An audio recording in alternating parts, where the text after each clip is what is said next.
네, 안녕하세요. 반갑습니다. IMJ 투자자문, IMJ 파이낸스 애널리스트 제이슨입니다. 네, 오늘도 특별한 해외 시황과 투자 전략 코너, 26일자 방송 시작하도록 하겠습니다. 네, 제 코너는 이제 해외 증시, 특히 미국 증시와 유럽 증시에 대한 마감 시황과 전반적인 이슈, 그리고 특징주들, 그리고 종목 추천까지 이렇게 다루는 시간인데요. 일단 먼저 어제 글로벌 마감 상황 한번 살펴보도록 할 텐데요. 먼저 뉴욕 증시입니다. 네, 현지 시간 25일 미국 증시가 전날은 이제 뉴욕 3대 지수 모두 좀 급락을 했는데 어제 같은 경우에는 세계 3대 지수, 그러니까 뉴욕 3대 지수 모두 상승을 하면서 어제 급락세를 그저께 급락세를 좀 딛고 반등을 했고요. 트럼프가 이제 자신에 대한 탄핵 추진에 대해서 좀 적극적으로 대응을 하고 미중 무역 협상에 좀 더 매진할 뜻을 시사한 것이 미국 증시에 훈풍을 좀 가하면서 반등을 했습니다. 게다가 또 이제 미국 주택 지표가 호조를 보인 것도 미국 증시에는 좀 호재로 작용을 했습니다. 뉴욕 증시 3대 지수 중에 다우존스는 0.61% 상승했고 S&P 500은 0.62%, 그리고 나스닥은 1.05% 상승하면서 3대 지수 모두 상승을 하는 좋은 흐름 보여줬고요. 이날 뉴욕 증시 3대 지수 모두 민주당 주도의 하원 트럼프 탄핵 추진 속에서 혼조세로 좀 출발을 했지만 트럼프가 좀 적극적으로 방어에 나서면서 상승 전환을 했습니다. 이날 하원 의장이죠. 펠로시 하원 의장이 트럼프랑 이제 젤렌스키 우크라이나 대통령 간의 통화 내용을 빌미로 트럼프 대통령 탄핵 추진에 좀 들어갔는데, 이날 이제 트럼프 대통령이 통화 내용을 좀 공개를 해버리면서 적극 대응에 좀 나섰죠. 통화 내용에는 이제 미국 대통령이 젤렌스키 대통령에게 민주당 대선 후보인 조 바이든 전 부통령 부자의 의혹을 좀 조사해달라고 요청한 내용이 좀 포함된 것으로 드러났고요. 이와 관련해서 이제 민주당 측의 트럼프 관련 탄핵 공격은 당분간 좀 더 거세질 수 있는 그런 상황으로 보여집니다. 그러나 일각에서는 또 통화 내용에 대한 그런 결정적인 사항은 좀 없었다는 주장도 나왔고, 아울러서 하원에서 이제 민주당이 탄핵 추진을 좀 성사시키더라도 공화당 의원이 많은 그러니까 상원에서는 좀 공화당 의원이 좀 많거든요. 그래서 부결될 가능성이 좀 크다는 그런 진단도 나왔습니다. 또한 이제 트럼프 대통령은 유엔 총회였죠. 유엔 총회에서 기자들과 만남에서 또 중국이 미국과의 무역 협상 타결을 좀 몹시 원한다라고 인터뷰를 했고, 또 미중 무역 협상은 여러분이 생각하는 것보다 조기에 타결될 수 있다라고 좀 말을 바꾸면서 중국과의 그런 무역 협상이 좀 긍정적인 방향으로 계속 흘러갈 것이다라고 시장에 조금 긍정적인 충격을 좀 줬죠. 그래서 시장 일각에서는 이제 트럼프가 탄핵 국면을 좀 극복하기 위해 미중 무역 협상에 좀 더 좋은 자세로, 조금 더 낮은 자세로 올인할 가능성이 좀 크다라는 진단도 내놨습니다. 지표 한번 말씀을 드리면은 상무부에서 좀 발표한 것 중에 8월 신규 주택 판매가 전월 대비해서 무려 7.1%나 증가를 했죠. 굉장히 큰 수치 증가인데요. 7.1%나 증가를 했고, 시장 예상치 3.5% 증가를 2배 정도나 이끄는 웃도는 것으로 좀 증시 상승 랠리에 조금 안도감을 주면서 탄력을 좀 더 크게 했죠. 여기에다가 또 나이키 주가가 실적 호전 속에서 좀 급등한 것으로 그것도 이제 미국 증시의 상승을 좀 거들었습니다. 또 이제 미중 무역 협상 진정 가능성 때문에 이제 경기 방어주들, 그러니까 무역 협상과 직접적으로 관련된 경기 방어주들이 조금 경기 관련주들이 좀 약진을 했습니다. 반대로 경기 방어주들은 좀 약세를 보였죠. 그리고 중국 의존도가 좀 높은 그 반도체 섹터가 주가 상승이 좀 두드러졌는데, 필라델피아 반도체 지수는 1.78%나 급등을 했고, 주요 반도체 종목 중에서는 엔비디아, 그리고 엔비디아의 주가가 이제 골드만삭스 목표가를 좀 상향을 시키면서 3.3%나 올라서 조금 급등을 했죠. 이 밖에 이제 웨스턴 디지털, 인텔, 그리고 뭐 텍사스 인스트루먼트 등 이제 그런 반도체 섹터의 종목들도 대부분 상승을 했습니다. 그 전날이죠. 그저께죠. 그저께 트럼프가 이제 소셜 미디어주 관련해가지고 좀 성장성 관련해서 좀 부정적인 발언을 해서 계속해서 말씀을 드리고 있는 페이스북, 그리고 애플, 아마존, 넷플릭스, 구글 이렇게 5개 종목이 그 전날에는 모두 하락을 했는데, 이날에는 모두 반등을 했죠. 페이스북이 0.84%, 좀 적어드리면 페이스북이 0.84% 증가했고, 아마존 1.53%, 그리고 애플 1.54%, 그리고 넷플릭스가 3.99%, 그리고 구글 모기업이죠. 알파벳 A가 2.77% 상승했습니다. 그러니까 그저께 대비해서는 5개 종목 모두가 하락을 했는데, 이제 어제 기준으로 또 5개 종목 모두 반등을 해주면서 좋은 흐름을 좀 이어줬네요. 계속해서 좀 살펴보면은 특히 아마존의 경우에는 좀 관련해가지고 신제품 공개 에다가 이제 좀 추가적으로 GM과의 좀 협력 성장 계획을 발표한 것이 좀 호재였고, 이 때문에 이제 GM 주가는 미중 무역 협상 진전 기대와 그리고 아마존과의 협업 가능성 때문에 거의 1% 가까이 상승을 했네요. 그리고 미중 무역 관련해가지고 협상 관련해서 호전 가능성이 테슬라, 그리고 포드 등 다른 자동차 관련주에도 좀 주가에 긍정적인 영향을 좀 미쳤습니다. 전날 이제 나이키도 아까 말씀드렸던 것처럼 4.16%나 지금 주가가 상승하면서 다우존스 지수 상승을 좀 이끌었는데, 나이키의 경우에는 나이키의 경우에는 매출이랑 순이익이 모두 증가를 했습니다. 그래서 미중 무역 갈등 속에서도 좀 중국 매출이 급증을 했습니다. 중국 마켓 매출이 급증했다고 표현을 할 정도로 매출 증가가 크게 증가를 했습니다. 그리고 인텔, 애플 등도 다우존스 상승에 기여를 했습니다. 주가 상승을 하면서 다우존스 지수 상승에 좀 기여를 했네요. 추가적으로 이제 미중 무역 협상 진전 기대감 때문에 이제 S&P 500 지수군 내에서 테크놀로지, 그리고 커뮤니케이션 서비스, 그리고 금융 이렇게 경기 관련 섹터들이 섹터 기준으로도 좀 상승 폭이 좀 컸고요. 헬스케어, 그리고 부동산, 유틸리티 등 이렇게 경기 방어주들은 조금 약세 마감, 그리고 경기 방어주들은 약세 마감을 했고, 경기 관련 섹터는 강세 마감을 했습니다. 상승 마감을 했죠.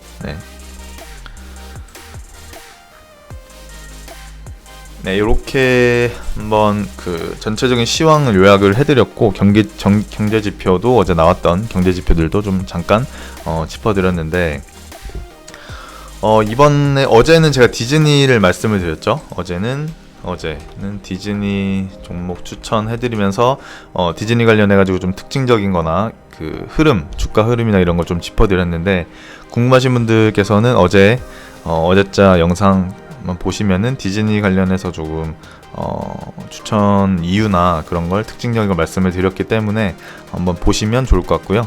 오늘 종목 추천은 여러분들이 아주 좋아하시고 또 뭐 안 좋아하시는 분들도 있겠지만 한 번쯤은 사용해 보셨을 그런 종목을 골랐는데요. 바로 애플입니다.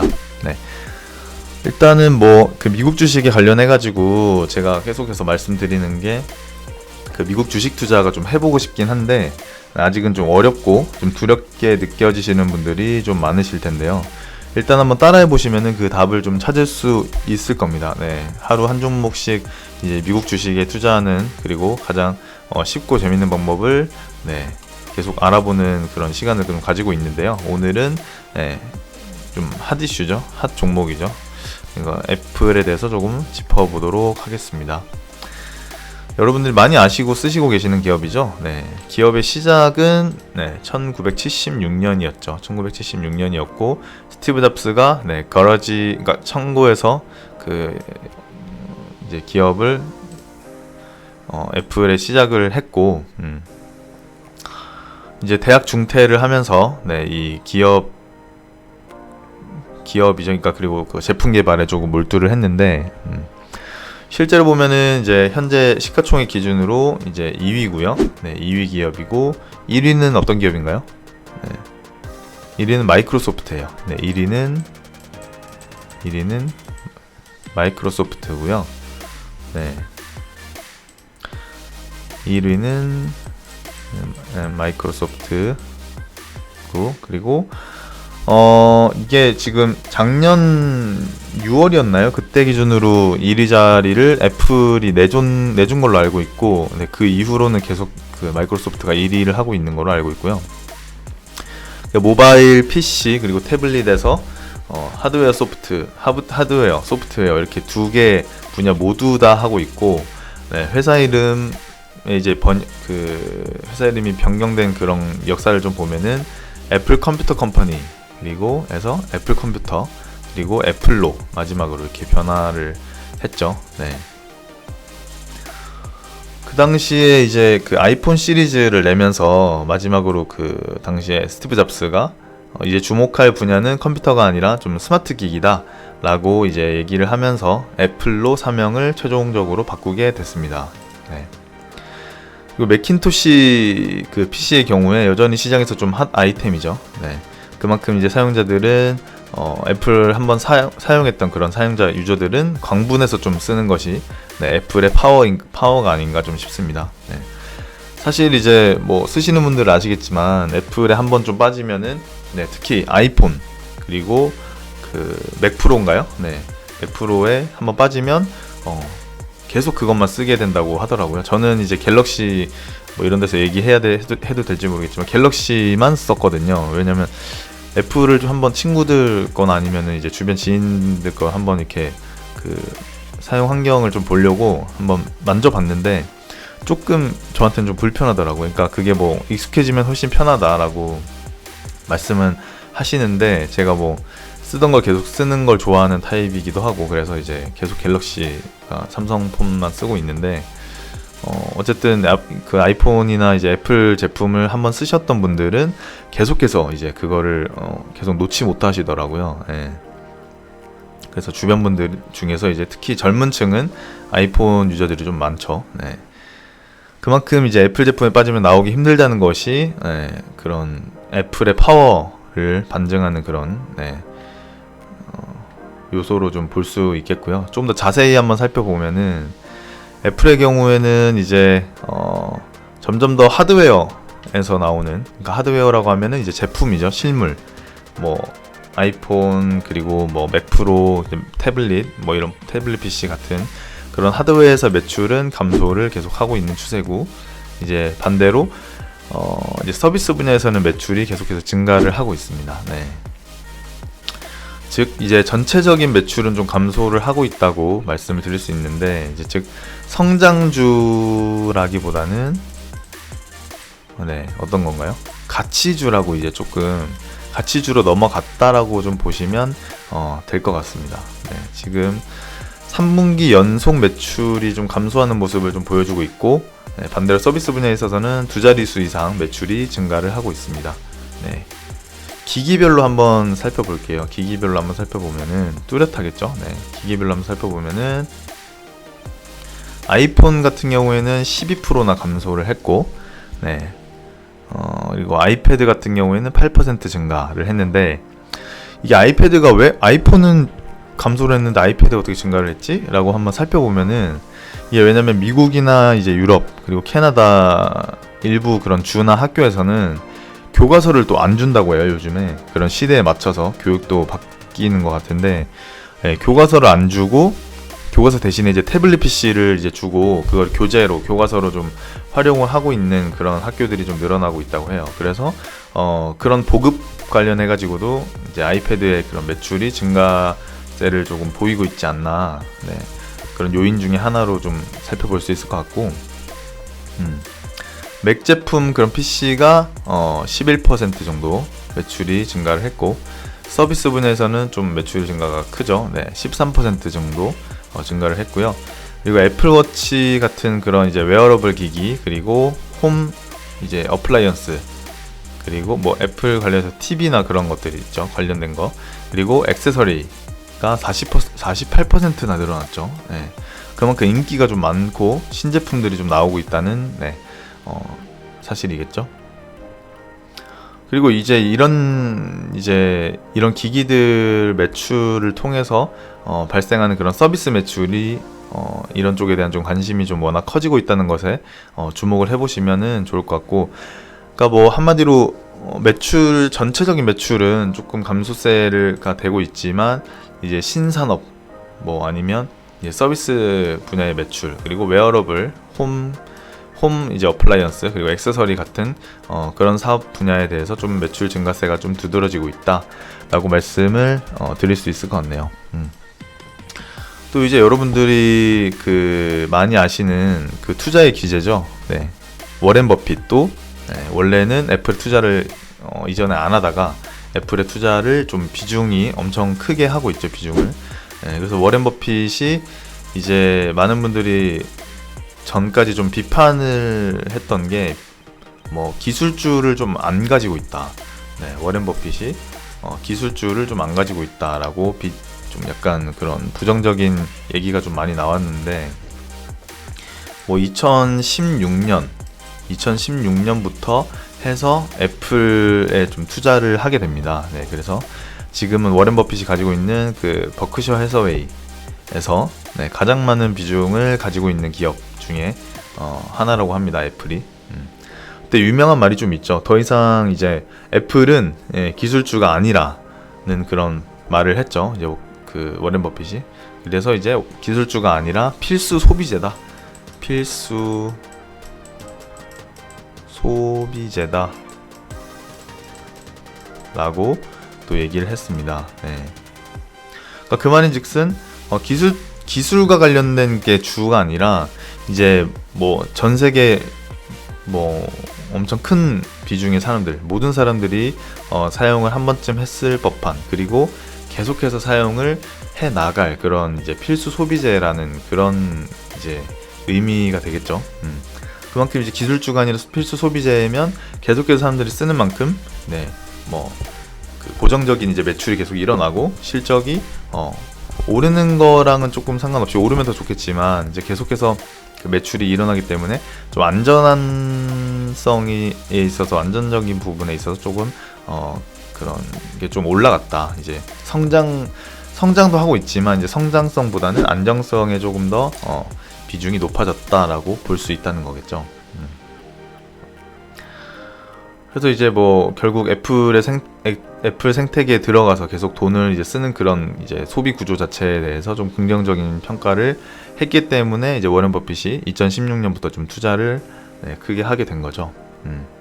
이번에 나온 것 중에 좀 가장 핵심이 그 애플 TV 플러스, 혹시 여러분들 아시는지 모르겠지만 애플 TV 플러스가 있어요. 이제 TV 서비스나 그런 걸 제공하고 있는데, 그래서 그 여러 가지로 뭐 맥이라든지 아이패드, 그리고 아이폰, 뭐 웨어러블 서비스, 이런 제품들을 구입을 하는 그 신제품 구입 고객에 대해서 이런 애플 TV 플러스 서비스를 1년 정도 무상 제공하고 있다라는 그런 이제 그 기사가 나왔는데, 굉장히 혁신적인 서비스를 제공을 하고 있죠. 그러니까 이제 그런 제품, 애플의 제품도 사실은 이제 최초 나왔을 때 굉장히 혁신적이었죠. 제품 자체가 혁신적이었는데 이제는 제품뿐만 아니라 서비스도 서비스 또한 혁신하고 있다라고 보시면 될 것 같아요. 네. 그래서 이런 또 추가적으로 아실지 모르겠지만 인스타를 많이 하시는 분들은 아실 수도 있는데 애플 카드가 나왔어요. 애플 카드 아시나요? 애플 카드가 나왔는데요. 이 인스타에서 되게 굉장히 많이 돌고 있고 핫하다고 하더라고요. 저는 아직 본 적은 없는데 그래서 이제 기사를 찾아보면서 이제 이미지를 좀 봤는데 한번 보여드릴게요. 애플 카드가 어떻게 생겼나. 그러니까 애플을 사용하시는 분들, 유저분들은 또 애플 카드 이렇게 하면 또 갖고 싶고 막 그런 이제 그런 뭐 생각이 좀 들잖아요. 네, 애플 카드를 한번 보여드리겠습니다. 보시면은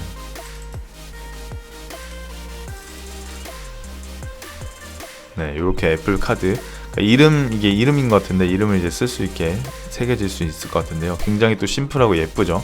애플다운 그런 디자인으로 생각이 됩니다. 네, 그리고 마스터카드랑 좀 지금 말씀을 드릴 것 같은데 애플 카드 자체가 이게 이제 애플을 포함해서 3개 기업이 같이 협업을 하고 있는데 이제 주 은행이 골드만삭스가 주 은행이고 그다음에 카드는 마스터카드랑 이렇게 3개 그리고 애플 이렇게 해가지고 애플 이렇게 3개 기업이 협업을 하고 있고요. 그래서 이제 지금 보면 마스터카드도 이제 사상 최고가를 계속 기록하고 있고 고점을 계속 돌파를 하고 있는데 이런 이유가 바로 이런 이제 애플과의 이제 협업 관련해서 매출 신장이 또 일어나겠죠. 네, 애플 사용자가 워낙 많으니까 애플 사용자들만 다 카드를 사용해도 뭐 그럴 일은 없겠지만요. 애플 사용자 중에 일부만 애플 카드를 쓰기만 해도 뭐 마스터카드 입장에서는 굉장히 매출이 신장되는 그런 요인으로 좀 작용을 하겠죠. 그래서 이제 애플이 계속해서 이제 상승 추세를 이어져 오고 있지만 주가 자체도 사실 계속 상승 추세를 이어져 오고 있거든요. 그래서 앞으로 좀 지속적으로 성장을 할 종목이기 때문에 앞으로의 전망도 좀 굉장히 좋다는 판단이고요. 또 이제 애플 제품을 사용하는 유저분들이라면 좀 더욱더 충분히 투자할 만한 가치가 있다고 생각이 됩니다. 다음으로 좀 마지막으로 유럽 증시 한번 살펴보고 마감하도록 하겠습니다. 유럽 증시는 좀 간단히 살펴보면은 어제 이제 민주당이 트럼프 대통령 관련해서 탄핵 조사에 좀 착수를 했다는 소식 때문에 주요국 지수가 좀 일제히 하락을 하는 모습이었고요.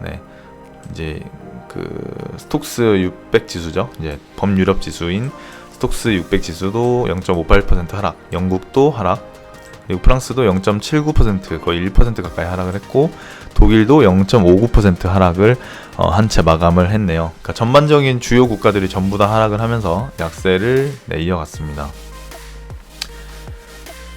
그 지표 자체도 이제 유로존 경제 지표 자체도 이제 뭐 정치 관련 소식 때문에 좀 하락세를 좀 보이고 있고 또 이제 이슈가 되는 게 영국 대법원에서 보리스 존슨 영국 총리의 의회 정회 결정이 좀 위법하다고 판결을 했고 이제 브렉시트 연기 그리고 조기 총선 가능성이 고개를 들면서 영국 파운드화는 달러 대비해서 1.09% 하락한 1.2358달러 그 정도의 거래가 됐고요. 종목별로 잠깐 살펴보면 어제도 말씀드렸던 투이가 이틀 연속 하락을 했네요. 3.59% 하락했고 그리고 EDF 헬마가 6.6% 급락을 했고 헬마 같은 경우도 2.79% 정도 급락을 했네요. 추가적으로 이제 런던 장 마감 후에 유로 달러 환율이 전 거래 대비해서 0.68% 정도 하락을 한 채 마감을 했습니다.